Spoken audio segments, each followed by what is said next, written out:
without further ado, I'm going to jump into your questions, and there are so many good ones.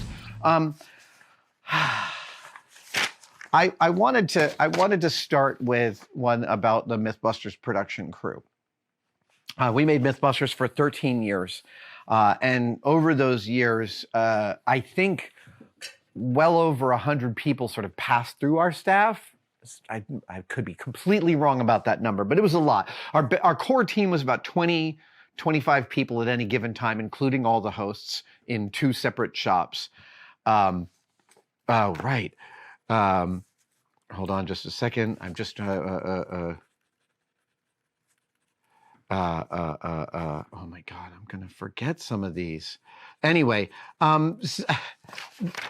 John Rudy asked, no, sorry. So let's see. John Rudy asked, what role on the Mythbusters production crew do you think was the coolest? And whose behind the scenes job did you envy? I always envied the high-speed camera operator. Absolutely, I always envied the high-speed camera op. And frankly, I spent an inordinate amount of time working with whoever was the high-speed camera op, whether it was Helena or Duncan Clark or Saws. They'll tell you how granular I got. I just loved using that tool. I loved setting experiments up for it.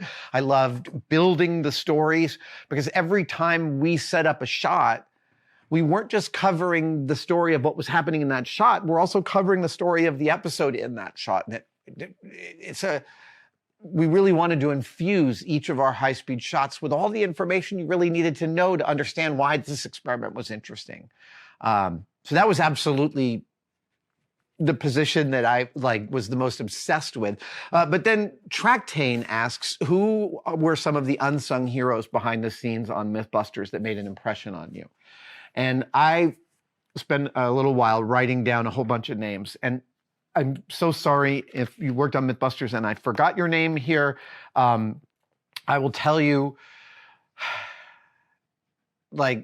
the crew of our show was a stunning and wonderful crew. Many people on that crew are still very close friends of mine. We shared something really special together over 13 years. And some folks were with us for a goodly portion of those years.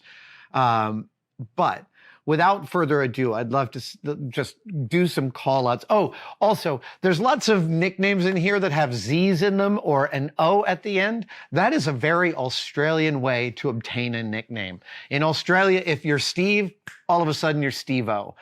If you're Scott Sorensen, your nickname is now Sawza or Saws. So you're going to hear in case you didn't know, Mythbusters was produced out of Sydney, Australia by Beyond Productions. I am not naming many folks who were at Beyond Productions in this, even though they are also a full set of heroes for making the show.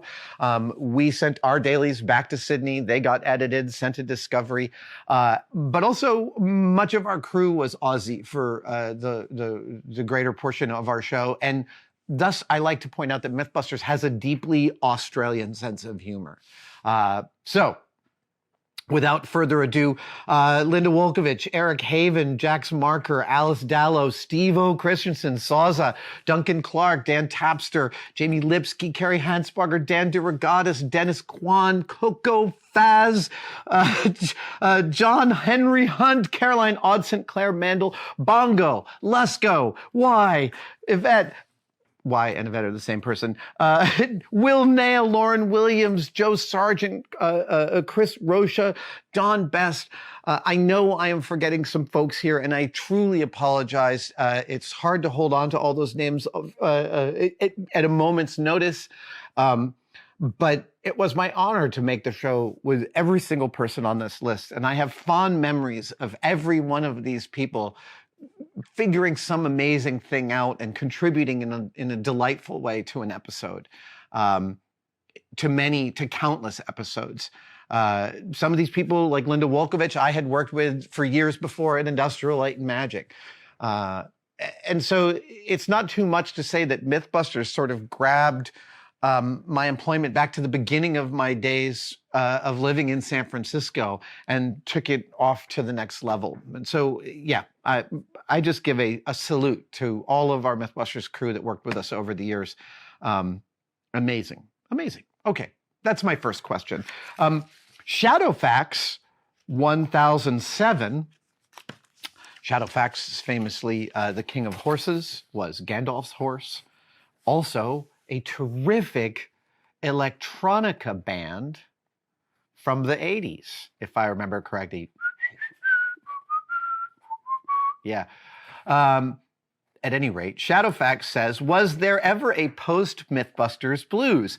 Did you find it took time to adjust to your new normal, or was the big change in your life invigorating? The answer is yes. It took time to adjust to the new normal, and the big change was invigorating. I have talked on this channel a lot about post-project blues. I definitely get a little depressed at the end of every big build I have sunk my teeth into, whether it's the spacesuit last summer or Hellboy Samaritan over lockdown. The big fat builds, they take a lot from you and they give you a lot. And it's like this special relationship for a period of time. And when that passes to its next level, like you're done with the build here, there's definitely always a little bit of a dip that I feel personally, emotionally at finishing those. So you could imagine that finishing 13 years of making Mythbusters, the same would be true on a much larger scale. And so I did. I had a very difficult time adjusting, and I'll talk about why in a second. But I also had a sort of an angel drop in to give me some beautiful advice at one point. And this is, so we wrapped in November of 2015. That's when we shot our last shot. In January of 2015, I was doing Sketchfest, which is an amazing comedy festival that happens every January here in San Francisco. And I was backstage at the Brava Theater with the Thrilling Adventure Hour players, featuring the amazing and talented and brilliant Paget Brewster. And Paget and I were chatting. So this is, again, 11 months before we wrapped Mythbusters. But I knew that we were about to jump into our final season. And we were chatting. She was like, tell me how everything's going. How are the kids? What's going on? And I said, you know, we're wrapping the show this year. And she was like, oh, you're wrapping the show. How long have you been doing it? And I said, 12 and a half years. And she was like, oh, sweetie. She said, you're going to go insane. And I was like, really? And she's like, oh, yeah. Honey, I was on Criminal Minds for more than half a decade, she said. And when it finished, it really, like, it was so hard to adjust. You do the same thing for so many years. It takes real time, and you'll go a little nuts for a while. And it was such a grace to get this perspective from Paget. Because when we wrapped, I had that sort of sitting on my shoulder to help me remember. So to give you a little bit of perspective, we wrapped in November of 2015. And then Jamie and I immediately went out on tour, which was a very bad idea. We were tired. We had been going, you know, hell-bent for leather to finish the season. And I think we had maybe a week off. And then we met up did we meet up in Texas to rehearse that last tour? I think we did. I think we rehearsed that tour at Gillies in Texas. Anyway, that doesn't matter. What matters is we finished production, had a week, and then immediately went out on a road tour that took us all the way through mid-December. So I didn't really have a moment to stop to breathe after production until after New Year's 2016. So New Year's happens. We threw a big New Year's party that year. Well over 100 people came. It was really fun. And, you know, we had people staying from out of town. So everyone finally leaves the house and we're alone for the first time in ages and things are quiet.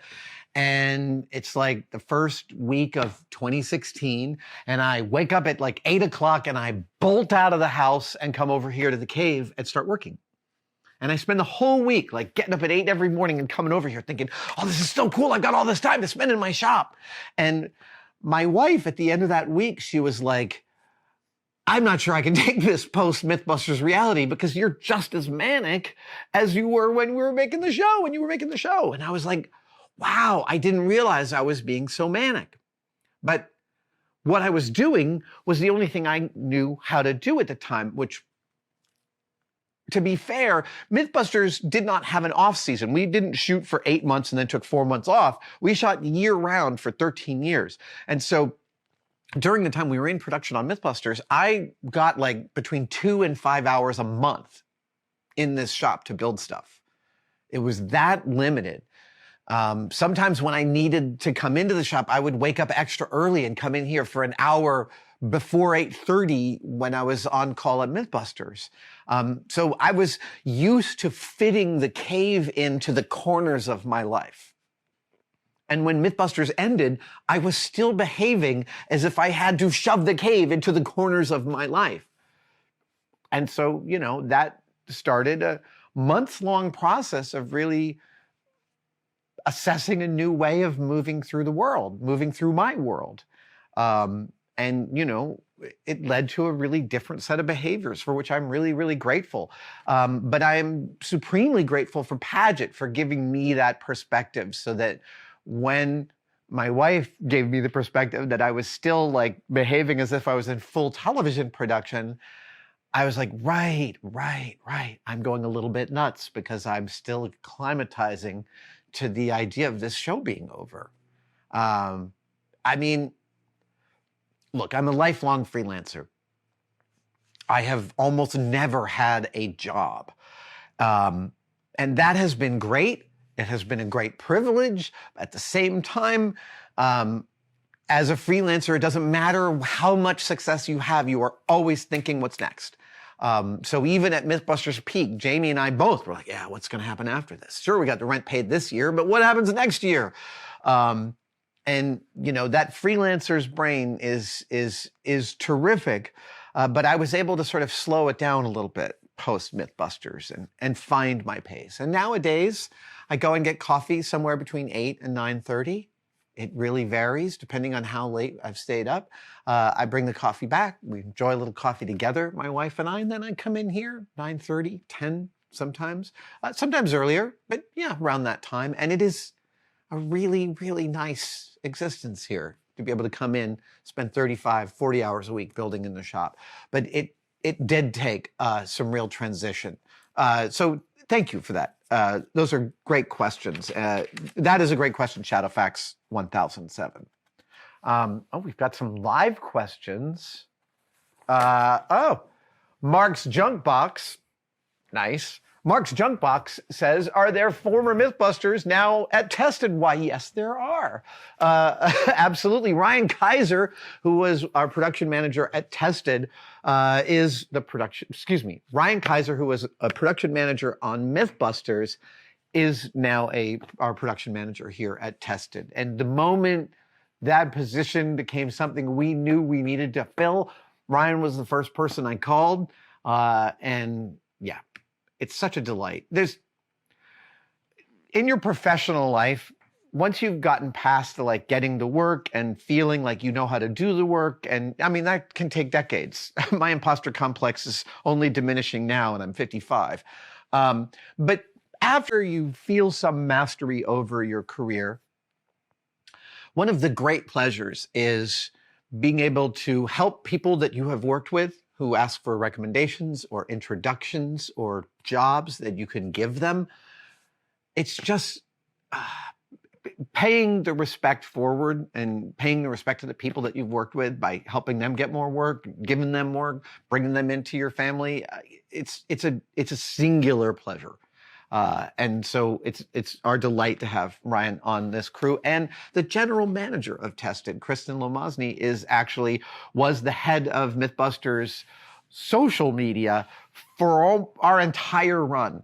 And to give you some perspective, back in like 2008, which is sort of early social media days for a show like Mythbusters, Mythbusters was like a quarter of all of Discovery International's web traffic was Mythbusters site specifically. And that is because of Kristen's brilliance. So Mythbusters continues to be wrapped around my professional and personal life in the best way. Thank you so much for watching. If you'd like to support us even further, you can by becoming a tested member. Details are, of course, below, but it includes all sorts of perks, and we're building them all the time. You get advanced word and behind-the-scenes photos of some of our projects. Questions, you get to ask direct questions during my live streams, and we have some members-only videos, including the Adam real-time series of unbroken, unedited shots of me working here in the shop. They are weirdly meditative. Thank you guys so much. I'll see you on the next one.